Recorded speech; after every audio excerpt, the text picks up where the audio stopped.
네, 아까 한준호 후보가 오해를 좀 하고 계시는 것 같은데요. 이재명 도지사 시절 도민들이 가졌던 자부심이 높았습니다. 이를 회복하겠다는 의미에서 드린 말씀을 국회를 한 것 같고요. 그 잘못된 보도 이후에 제가 언론중재위원회에 조정 신청을 해놓고 있습니다. 현재 청와대와 민주당 사이 이른바 당청 갈등 존재한다? 자, 존재한다고 생각하면 O 아니면 X입니다. 하나, 둘, 셋 들어주십시오. 당청 갈등이 있다라고 많은 분들이 오해하셨지만 결국 오늘 결과가 드러났지 않습니까? 이렇게 검찰 개혁을 완수해 내므로써 당청이 찰떡 궁조가 돼서 함께 만들어낸 협력한 작품이라 할 것입니다. 저는 당청 갈등이 있다고 믿지 않습니다. 오히려 당청 갈등을 부추기는 오해가 있다라고 생각합니다. 그 오해가 커지지 않도록 저의 정치력으로 풍부한 경험으로 앞으로도 잘 하도록 하겠습니다. 예, 다음 권칠승 예비후보 30초 드릴 텐데요. 우리 추미애 후보님께 좀 질문을 드리도록 하겠습니다. 그 경기도정 4년을 이제 지켜보셨을 텐데요. 물론 이제 그 경기도에서의 그 의정 활동 등을 통해서 좀 접해보시기도 했겠지만, 김동연 현 지사님의 도정을 4년간 간단하게 평가한다면 어떻게 평가를 할 수 있을까요? 제가 뭐 이 자리에서 바로 직접 평가하기보다는 어떤 부분은 좀 수용성이 있는, 네. 주민 수용성이 높은 부분도 있었다고 보여지고요. 또 어떤 부분은 공약만큼 이행이 되지 않은 네. 답보 상태도 있었다고 네. 봐지는 부분이 있는 것 혹시 같습니다. 그 중에서 뭐 특별히 이런 부분들은 좀 굉장히 미흡했다 이런 생각이 있으신 도정 활동이 있었을까요? 네, 아마 그 주거 정책에 있어서는 조금 원래 공약하고는 네. 좀 눈에 띄게 그 실적이 별로 없었지 않았나 하는 네. 부분은 느껴지더라고요. 네, 이 사실 사회 약자, 예산에 대한 우선 삭감, 그리고 이 문화관광 분야에 대한 도정 실패에 대한 평가는 좀 있습니다. 좀 들으시면서 이제 마음이 아프실 수는 있으나 혹시 사회적 약자 예산 우선 삭감 부분에 대해서는 들어보신 적이 있으신가요? 저보고 물으세요. 네네네, 맞습니다. 사회적 약자에 대한 삭감이라기보다는 뭐 옆에 계시니까 네. 이제 기회소득을 통해서 장애인 기회소득이나 그건 또 뭐 이런 부분은 네.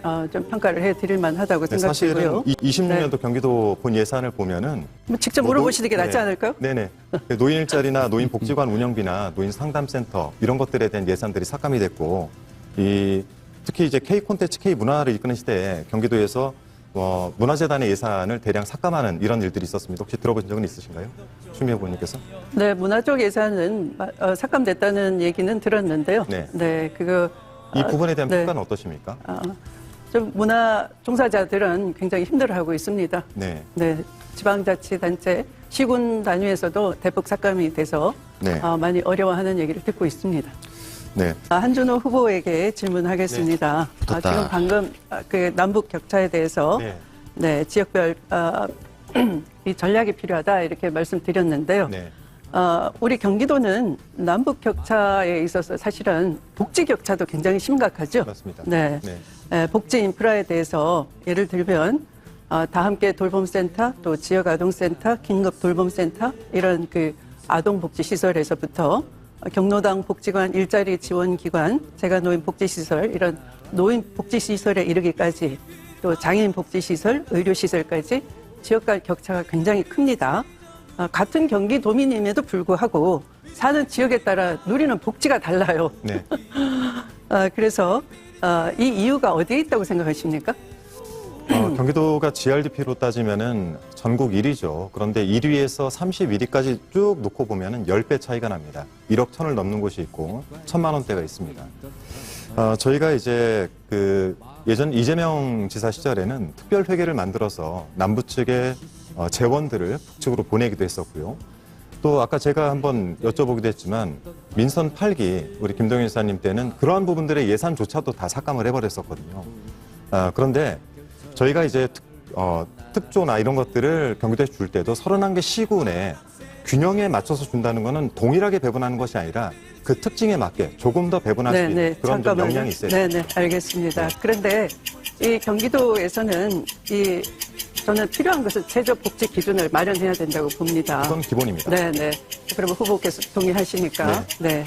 저는 이 기준을 명확하게 설정할 필요가 있다. 네. 김동연 후보께서는 1호 공약으로 이 경기 북부 자치도 신설하셨고 아까도 찬성을 하셨는데요. 그러나 지금은 이렇게 행정구역을 나누는 방식이 아니고요. 5극 3특 중심의 행정통합 또 균형 발전 전략을 자체 역량을 길러내는 것 이것이 더 중요한 시대 과제 이것이 바로 지방주도 성장 전략 아니겠습니까? 그렇다면 후보님께서는 계속 그 분도를 지속하실 것인지 그리고 경기 북부에 대한 대안은 있으신지 묻고 싶습니다. 북부 대개조 사업으로 이름을 바꿔서 어차피 분도가 됐건 북부 대개조가 됐던 목표는 북부를 발전시키는 것이고 크게 세 가지입니다. 인프라 확충, 규제 개혁, 투자 유치입니다. 이것을 통해서 북부를 발전시키는 것이기 때문에 일단은 저희가 만든 북부 대개조 사업으로 해서 이 세 가지에 중점을 두면서 추진을 하겠고 북부 특별자치도는 언젠가는 아주 긴 먼 장래에 이루어질 것이다. 네, 알겠습니다. 이런 뜻으로 네, 말씀을 드렸습니다. 네, 결국은 김포를 서울로 편입하겠다는 국힘의 소동 때문에 집중을 못하셨다 이런 말씀인데요. 저는 오히려 그 전략이 잘못되지 않았나 이렇게 생각합니다. 그렇죠. 경기 북부로 나눌 것이 아니라 지금은 경기 북부에 새로운 미래를 제시해야 됩니다. 비전과 어떤 혁신을 제기해야 됩니다. 그래서 안보로 규제를 받던 경기 북부를 오히려 산업으로 안보를 산업으로 전환해 줄 수가 있습니다. 그리고 군 인력을 또 기술 인력으로 전환할 수가 있습니다. 그리고 접경지 공여지로 여태까지 피해를 봤다면 그 광활한 공여지 이미 22개가 개발 오염 정화를 끝내고 기다리고 있는데 유휴지로 놀리고 있는 것이죠. 이것을 첨단 산업으로 이 심장이 될 수 있도록 얼마든지 해줄 수 있습니다. 지사님께서도 특별한 희생에는 특별한 보상이 필요하다. 원칙에는 동의하셨는데요. 이걸 구체적으로 지휘력을 발휘하셔야 되겠죠. 그래서 접경 지역을 안보에서 산업으로 대전환을 해야 되는 방책 그런 걸 묻고 있습니다. 혹시 그런 방책은 있으십니까? 예, 지금 북부 문제에 대해서는 정말 제가 지사 4년 동안에 네. 많은 신경과 노력을 썼습니다. 지금 네. 22개 미군 반환 공해지 중에는 또 상황이 다 다르고 어제도 제가 북부의 비전을 발표하면서 공업 물량 배치라든지 이 경우는 이제 의정부가 가장 중점이 되겠고요.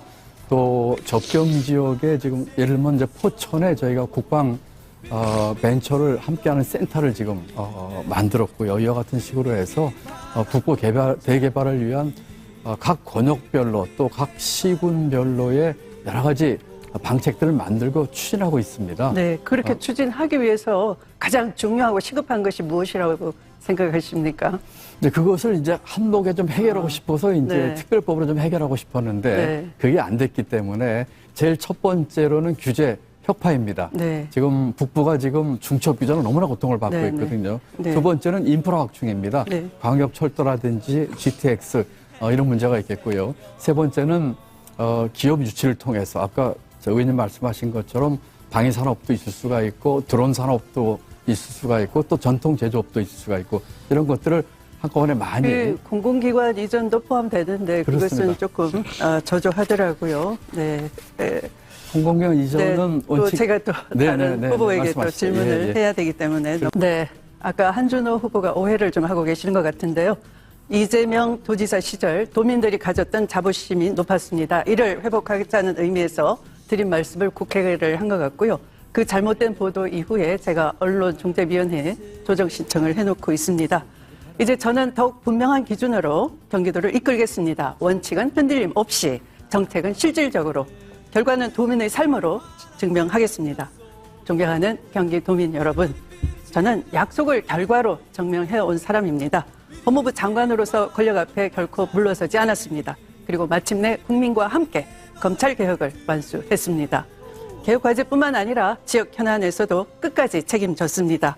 저의 지역구인 하남시의 위례 신사선 사업, 네. 근 20여 년간 멈춰 있었습니다. 위례 신도시 조성 당시에 주민들께서 무려 4,100억 원에 달하는 교통 분담금을 미리 지급했음에도 불구하고 20여 년간 제대로 추진되지 못했습니다. 저는 하남시 각 국회의원으로서 예비 타당성 조사를 통과시키면서 이제 다시 궤도에 올려놓았습니다. 이렇게 경험과 실력 추진력으로 약속을 지키는 추미애가 경기도의 영광과 자부심을 반드시 되찾아오겠습니다.